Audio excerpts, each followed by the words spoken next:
What's going on? We back with the Boxing Clinic and more. Y'all know what it is. Shout out to the Lions Den boxing community and shout out to the YTBC and everywhere in between.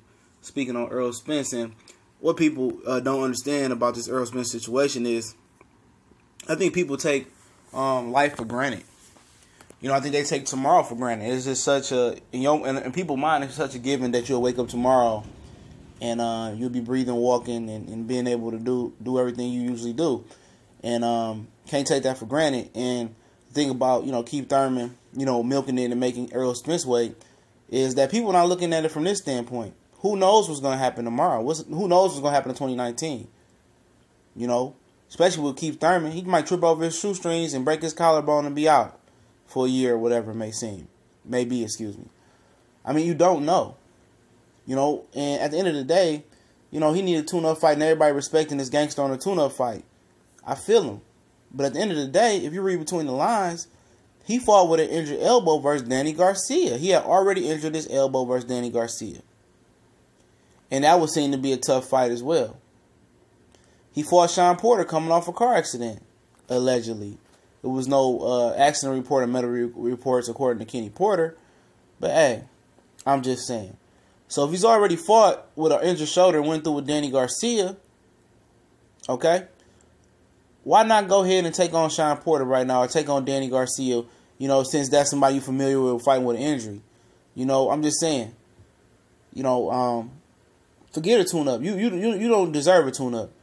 If you show activity over your career, I'm cool with it, but you haven't. You fought once in 2016, once in 2017, and you're not even trying, and you're waiting for the first half of the year to get out of there. May is almost a half of the year, and June is half. It's the halfway point.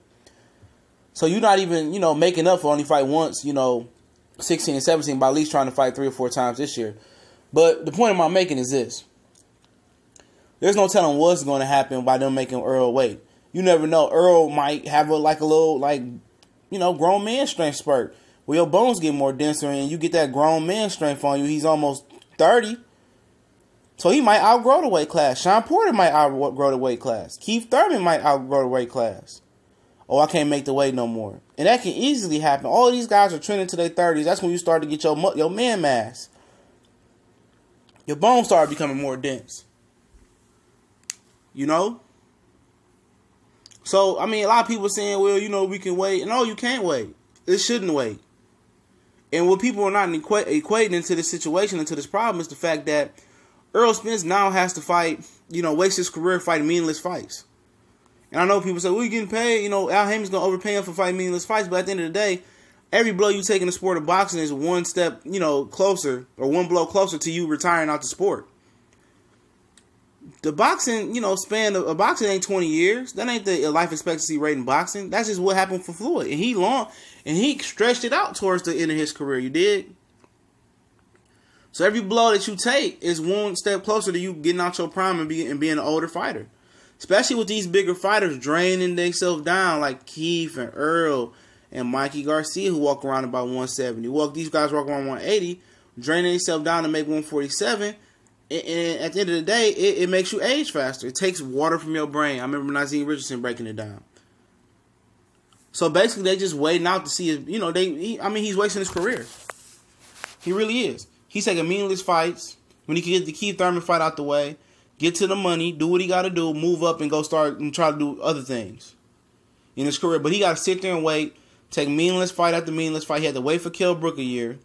Now he got to wait for Keith Thurman another year and a half, probably more than that.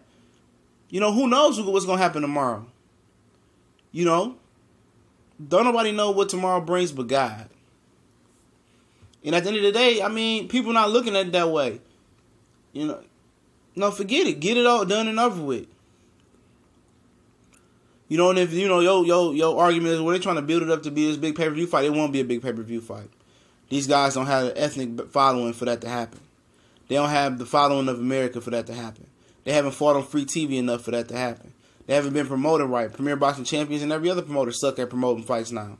And marketing fights. Marketing, getting the word out there. And doing things that can, bring casual fans to the sport, like Oscar De La Hoya and Floyd Mayweather 24/7 did.